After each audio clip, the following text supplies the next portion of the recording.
في يوم من الايام بتتمشى في امريكا، الدنيا هاديه والشارع فاضي ومفيش غير كام عربيه بس في الشارع، وسمعت صوت انجن V8 جاي من بعيد. العربيه بتقرب وبتعدي جنبك ببطء، واول ما تشوفها خلاص انت عارف مين ورا الطاره، مش محتاج تشوف العلامه ولا حتى تسمع السرينه، العربيه نفسها بقت كفايه. والاغرب ان نفس العربيه دي في يوم من الايام كانت ممكن تعدي وتاخدك كراكب، وبعد شويه تلاقي نفس البادي ده اسود وابيض وعليه ارقام الشرطه، ووراها واحد مستني اي حد يحاول يهرب، تاكسي وشرطه وعربيه مدنيه، وكل ده في نفس العربيه. وده اللي خلى قصتها غريبة فعلا. ازاي عربية امريكية كبيرة بالشكل الهادي ده قدرت تتحول من مجرد سيدان عادية لواحدة من اشهر صور الشرطة الامريكية؟ وايه اللي كان مخلي الشرطة تختارها اصلا وتفضل معتمدة عليها السنين دي كلها؟ لان اللي احنا بنتكلم عنه مش مجرد كراون فيكتوريا عادية، احنا بنتكلم عن العربية اللي خلت كلمة كوب كار ليها شكل في دماغ الناس. انا يوسف ودي حكاية الفورد كراون فيكتوريا. ما تنساش تصلي على النبي وتدعي لاخواتنا بالفرج القريب. يلا بينا نبدأ.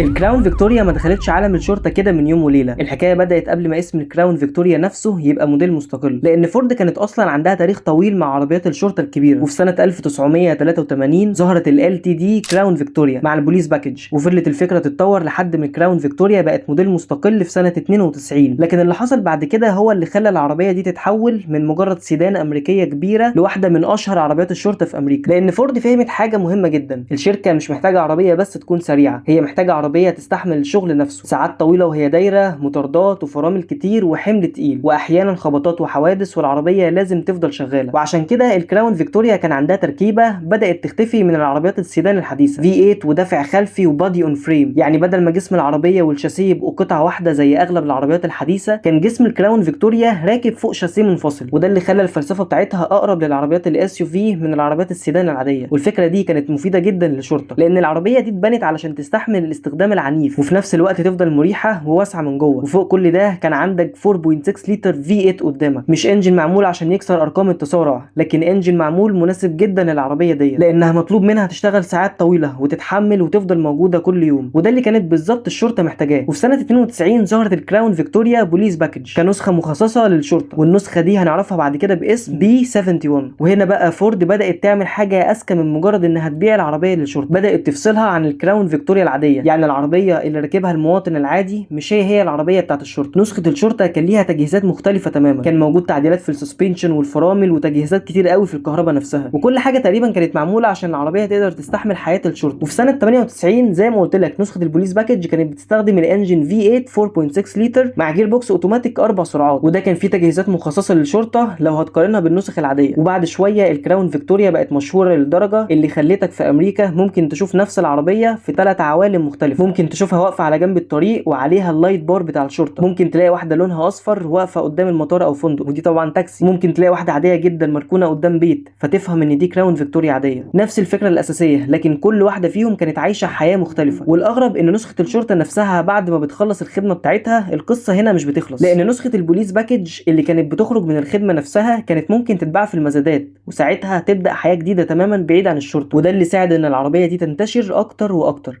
لكن قبل ما نوصل للمرحله دي لازم نفهم ايه اللي كان مخلي الشرطه اصلا متمسكه بالكراون فيكتوريا، لان في وقت من الاوقات فورد وصلت بالعربيه دي لمكانه ضخمه جدا في سوق العربيات. وفي سنه 98 الكراون فيكتوريا بوليس باكج كانت بتمثل حوالي 85% من مبيعات عربيات الشرطه في امريكا وفي كندا، وده رقم يخليك تسال ازاي عربيه سيدان واحده وصلت للمرحله دي. والاجابه مش في الV8 لوحده، الاجابه كانت في العربيه كلها. وعايز اقول لك ان كان في عربيات شكلها قريب جدا من العربيات العاديه من غير الشكل التقليدي بتاع العربيات الشرطه، لكن كانت تجهيزات البوليس باكج جواها نفسها، وده كان مفيد جدا في العربيات اللي كانت بتشتغل اندر كفر او العربيات اللي مش عايزه تلفت النظر. يعني بدل ما تشوف عربيه عليها لايت بار وتقول دي اكيد عربيه شرطه، ممكن تشوف كراون فيكتوريا عاديه تماما ماشيه جنبك وانت اصلا مش واخد بالك ان اللي جنبك دي عربيه شرطه. وده جزء من الاسباب اللي خلت شكل الكراون فيكتوريا يفضل مألوف جدا للناس، لانها ببساطه كانت في كل مكان. لكن اكتر مكان ارتبطت بيه بعد الشرطه وهي كانت التاكسي، خصوصا في امريكا. والكراون فيكتوريا كانت مناسبه جدا للشغلانه دي، العربيه واسعه من جوه والكنبه اللي ورا واسعه جدا والشنطه كبيره وفيها مساحه تكفي شخصين على الاقل، وفوق ده كله التصميم بتاعها كان مناسب جدا لعربيه هتلف طول اليوم. وده خلى الكراون فيكتوريا في شوارع امريكا يبقى شكلها عادي جدا والناس متعوده عليه زي الفيرنا كده عندنا في مصر، لدرجه انك لو رجعت ورا شويه بالزمن وخصوصا في بدايه الالفينات وشفت صور في نيويورك هتلاقي اللون الاصفر مسيطر على الشوارع كلها، والكراون فيكتوريا موجوده وسطهم باعداد كبيره جدا. وهنا حصلت حاجه غريبه، نفس العربيه اللي كانت رمز للشرطه بقت كمان رمز للتاكسي، وده نادر جدا لان عاده العربيه بتبقى مرتبطه بالشرطه بتكون مرتبطه بصورة معينة، قوة ومطاردة وسلطة، لكن الكراون فيكتوريا قدرت تاخد الصورة دي وفي نفس الوقت تبقى عربية الناس بتوقفها عشان تركب وتروح المطار، وبعدين دخلت السينما. وهنا الموضوع كبر اكتر، لان هوليوود اصلا كانت بتحب شكل العربية دي، عربية كبيرة امريكية دفع خلفي شكلها تقيل وفي نفس الوقت مش محتاجة تعديلات ضخمة عشان تبان عربية شرطة، فبدأت تظهر في افلام ومسلسلات والعاب كتير جدا. ومع تكرار ظهورها حصلت حاجة احنا كمشاهدين بنعملها من غير ما نحس، ربطنا شكل العربية نفسها بالشرطة. يعني لو شفت كراون فيكتوريا لونها اسود وابيض في فيلم،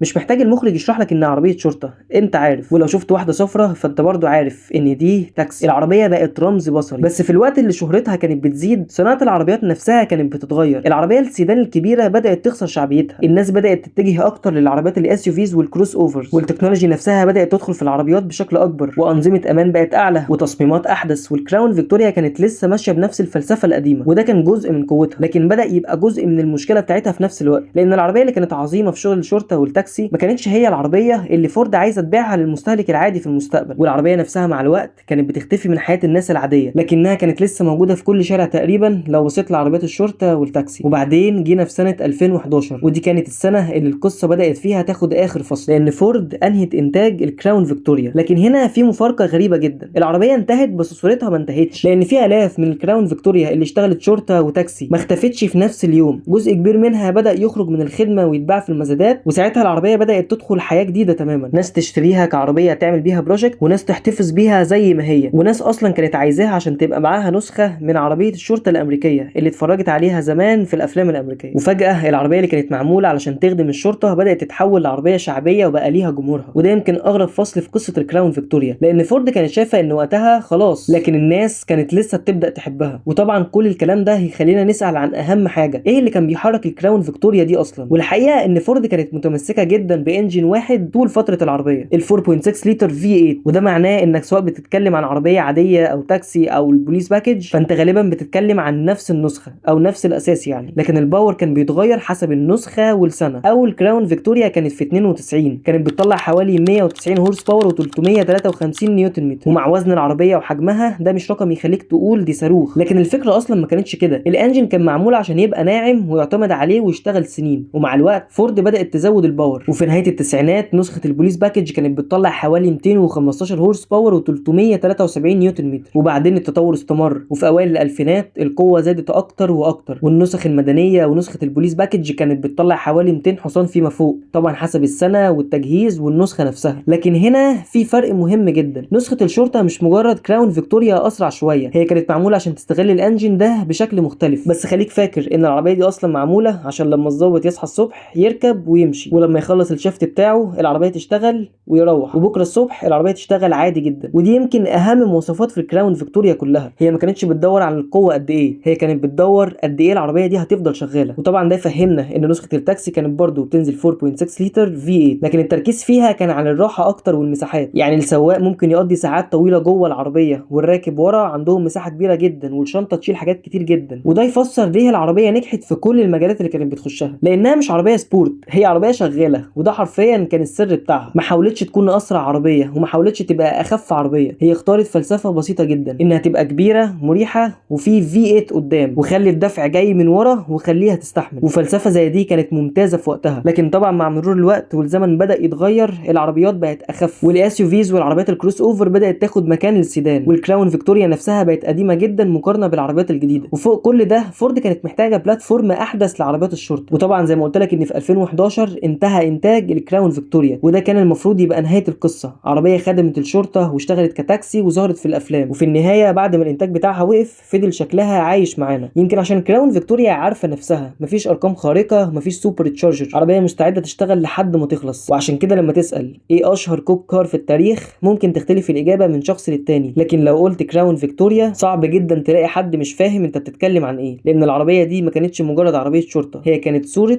الشرطة الامريكية نفسها.